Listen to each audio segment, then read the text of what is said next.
Bom, e a gente continua a nossa viagem, né? Vamos agora viajar para nossa Suíça piauiense, como eu costumo brincar, né?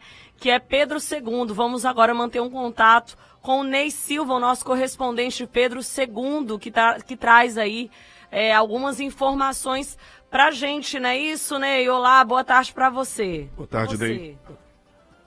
Muito boa tarde a você, Hidra. Boa tarde, Francisco José, a todos que acompanham o Cidade Verde Notícias. Olha, aqui do Norte, vamos começar a nossa participação falando de uma homenagem que foi realizada pela Câmara Municipal de Vereadores aqui de Pedro II.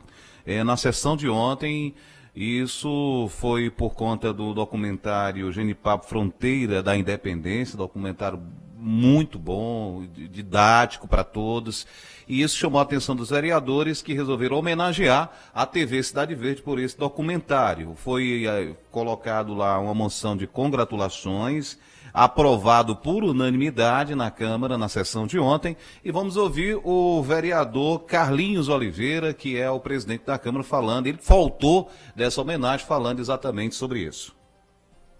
Eu sempre acompanho os telejornais da TV Cidade Verde, e me chamou a atenção o documentário Genipapo, né, A Fronteira da Independência, uma produção bastante proveitosa para a história do Brasil, tendo em vista que a Batalha do Genipapo foi uma das batalhas mais importantes há 200 anos atrás, para que o Brasil se tornasse independente do domínio português. Fiz essa moção de congratulação, acho que muito justa. Quero aqui parabenizar a TV Cidade Verde, aos diretores, aos colaboradores, né, que é um conjunto, só vai ao ar porque é um conjunto de pessoas que trabalham, os historiadores também, que deram a sua colaboração, para que fosse exibido este documentário. Eu acompanhei do primeiro até o último episódio, né? Eu acredito que a partir desse documentário, realmente, os livros de história, a partir daqui para frente, porque são poucos livros de história que falam sobre a Batalha do Genipapo, mas com essa contribuição grande da TV Cidade Verde, exibindo esse documentário, creio eu que a partir daqui, os livros de história que forem confeccionados já irão dar uma conotação maior a esta batalha realizada na cidade de Campo Maior. Então tá aí o vereador Carlinhos falando da importância desse documentário até para a questão da educação, né? Os livros de história falando que vão com certeza contar um pouco aí da importância, né? A grandiosidade da importância dessa batalha ocorrida em Campo Maior para a independência do Brasil. Hidra e Francisco. Ô Ney, desde o final de semana você tem ampliado também o monitoramento sobre as chuvas. Fala pra gente quais são os últimos relatos, as notícias que se tem de transtornos ou outras situações semelhantes na região de Pedro II. Olha, Francisco, aqui em Pedro II, ontem ocorreu um episódio que a gente não imaginava, né, que pudesse acontecer. Mas aqui, ontem, por volta das 6 da tarde, duas pessoas foram levadas pelas águas do rio Corrente, né, que é aqui na região do bairro Cristo Rei, próximo à rodoviária. A cheia foi grande demais, foi grandiosa, inclusive quando quem é do interior sabe, quando o rio tem uma cheia grande, as pessoas curiosas vão lá para ver, filmar. E isso só ocorreu no ano exatamente no mês de março de 2020, quando a barragem Lauro Cordeiro se rompeu e que ocasionou uma grande cheia. Mas ontem, duas pessoas, primeiramente uma pessoa foi tentar atravessar a passagem lá do Rio Corrente, próximo à rodoviária, foi arrastado pela correnteza, como tinham pessoas lá vendo a cheia, conseguiram, né, salvar a pessoa.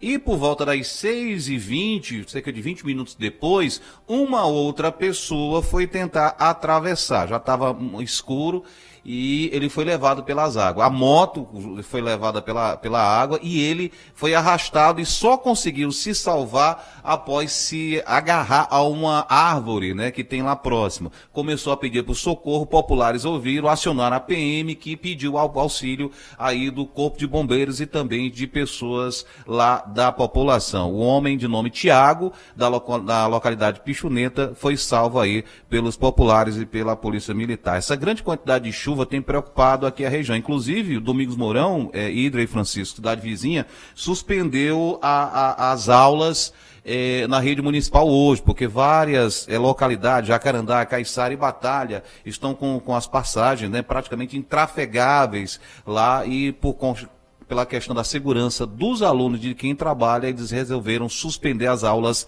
lá em Domingos Mourão hoje. E na região de Barras, Luzilândia, os rios estão naquela cota de alerta. Para você ter ideia, já hoje o rio lá em Barras, Maratauã, também elevou. Já tem algumas localidades da zona rural que tem famílias ilhadas. A água não entrou, apenas chegou à porta e já tem aí estão sendo visitadas pela Defesa Civil. Nós estivemos conversando com o Dr. Cláudio Damasceno, que é o engenheiro hidrólogo do Serviço de Geologia do Brasil, do CPRN, contando aí como é que está a situação dos rios na manhã desta terça-feira.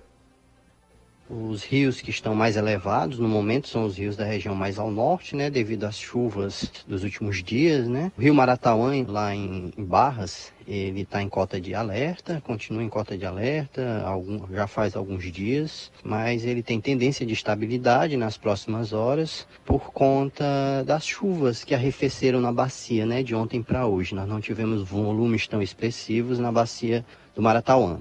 Em Esperantina, né, o rio Longá, ele teve em cota de inundação ontem, durante meio-dia, mais ou menos, até umas 2, 3 horas, ultrapassou essa cota de inundação, mas ele já encontra-se já em nível abaixo da cota de inundação, em torno de 25 centímetros abaixo, com tendência ainda de continuar descendo. Então, nesse momento, ele encontra-se em recessão, né, em diminuição do nível, mas ainda está em cota de alerta.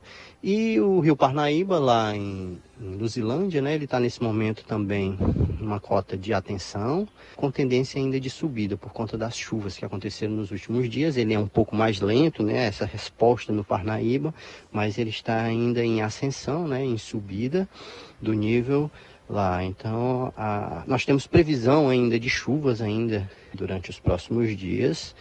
E caso as chuvas sejam significativas na bacia desses rios que eu mencionei, a gente pode, possivelmente, que eles voltem a subir, né? Olha, Francisco, uma última informação, vocês falando aí sobre a BR-222 aqui, entre Piripiri e Batalha, uma informação que a gente obteve agora.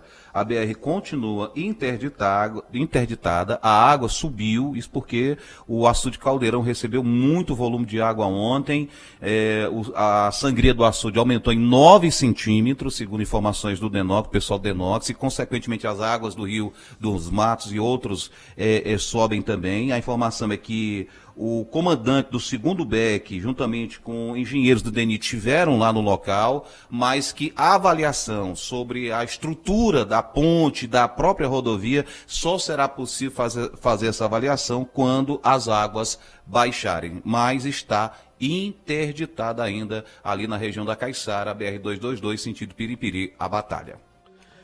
Ney, muito obrigado pelas informações, direto da Rádio Cidade Verde. Pedro II, Ney Silva com informações aqui para o nosso Cidade Verde Notícias, Hídria. Vamos agora com política, né? Política.